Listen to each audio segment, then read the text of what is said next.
যে খবরে নজর রাখবো, পাকিস্তান ও চীন পারমাণবিক অস্ত্র পরীক্ষা চালাচ্ছে। উদ্বেগজনক উক্তি ট্রাম্পের। সীমান্তে দুই দেশ পারমাণবিক অস্ত্রের ক্ষমতা বাড়াচ্ছে। পারমাণবিক অস্ত্র পরীক্ষা চালাচ্ছে রাশিয়া এবং উত্তর কোরিয়াও। পাকিস্তান ও চীন পারমাণবিক অস্ত্র পরীক্ষা চালাচ্ছে।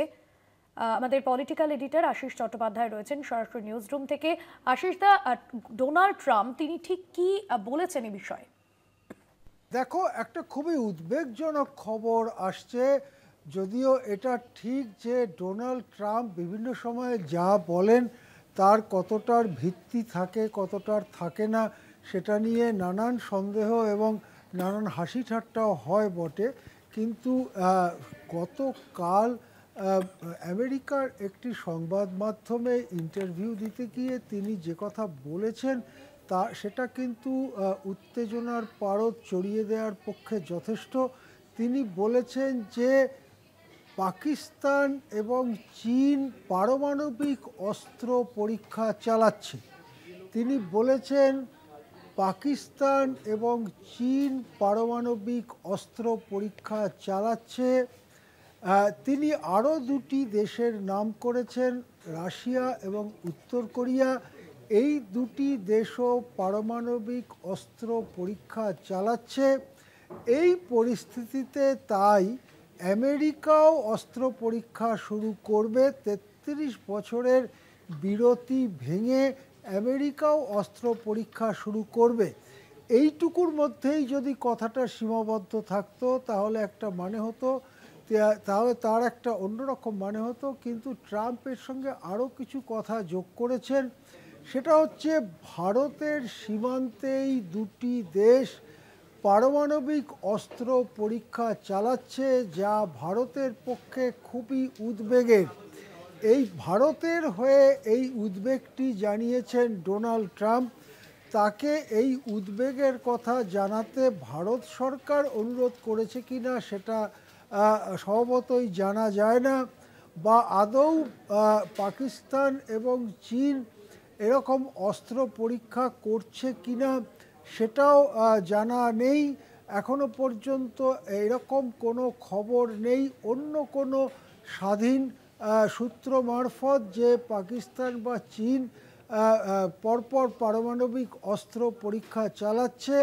সাধারণত মাটির অন্দরে, মাটির গভীরে, মাটির নিচে যদি পারমাণবিক অস্ত্র পরীক্ষা করা হয় তাহলে সেটা দু একদিনের মধ্যে মাটিতে কম্পন এবং অন্যান্য ব্যাপারে কিছু অস্বাভাবিকত্ব ধরা পড়ে, যার মধ্যে দিয়ে বিজ্ঞানীরা অনেক সময়, বিশেষ করে প্রতিরক্ষা বিজ্ঞানের সঙ্গে যুক্ত বিজ্ঞানীরা অনেক সময় আন্দাজ করতে পারেন যে কিছু একটা হচ্ছে। বিশেষ করে পাকিস্তান আমাদের একেবারে পাশের দেশ, চীনও আমাদের একেবারে পাশের দেশ, কিন্তু চীন অনেক বড় দেশ, বিস্তৃত দেশ। সুতরাং ভারতের সঙ্গে তার সীমান্তের অনেকটা দূরে যদি কিছু হয় সেটা হয়তো অত চট করে ধরাটা মুশকিল। কিন্তু এটা ঠিক যে পাকিস্তান এবং চীন পারমাণবিক অস্ত্র পরীক্ষা চালাচ্ছে এরকম কোনো খবর এর আগে কেউ বলেনি বা আমাদের কাছে ছিল না। কোনো সূত্র, কোনো স্বাধীন সূত্র এই ধরনের খবর জানায়নি। কিন্তু এখন হঠাৎ করে রক্তচাপ বাড়াবার মতো কথা যেটা ডোনাল্ড ট্রাম্প বলছেন যে পাকিস্তান এবং চীন পারমাণবিক অস্ত্র পরীক্ষা চালাচ্ছে, এটা ভারতের পক্ষে খুবই উদ্বেগের। ইঙ্গিতটা এমন যে তাহলে ভারতও হয়তো অবিলম্বে পারমাণবিক অস্ত্র পরীক্ষা শুরু করে দিতে পারে, এবং আমেরিকা যে পারমাণবিক অস্ত্র পরীক্ষা করবে সেটা তো তারা স্পষ্টই বলে দিয়েছে। অন্য যে দুটি দেশের কথা বলা হয়েছে, রাশিয়া এবং উত্তর কোরিয়া, তারাও যে পারমাণবিক অস্ত্রের পরীক্ষা করেছে ভূগর্ভে অথবা আকাশে এরকম কোনো স্পষ্ট কথা নেই। পারমাণবিক অস্ত্রবাহী মিসাইলের পরীক্ষা করেছে, রাশিয়াও করেছে, উত্তর কোরিয়াও করেছে, আমেরিকাও করেছে, চীনও করেছে, ভারতও করেছে, পাকিস্তানও করেছে। স্বভাবতই সবাই সেটা করছে। কিন্তু পারমাণবিক অস্ত্রের পরীক্ষা নিরীক্ষা চালিয়েছে রাশিয়া এবং উত্তর কোরিয়া, এরকমও কোনো স্পষ্ট খবর আমাদের কাছে নেই, বিশ্ববাসীর কাছে নেই। তাহলে কি চীন, পাকিস্তান, রাশিয়া, উত্তর কোরিয়ার সম্পর্কে একটা ধোঁয়াশামূলক মন্তব্য তুলে আমেরিকা যে পারমাণবিক অস্ত্র পরীক্ষা করতে চলেছে তার সপক্ষে যুক্তিজাল বিস্তার করছেন ট্রাম্প? নাকি ট্রাম্পের কথার মধ্যে কিছুটা সত্যি রয়েছে? পাকিস্তান এবং চীন, রাশিয়া এবং উত্তর কোরিয়া তারা সত্যি সত্যি পারমাণবিক অস্ত্র পরীক্ষা করছে বা করতে চলেছে?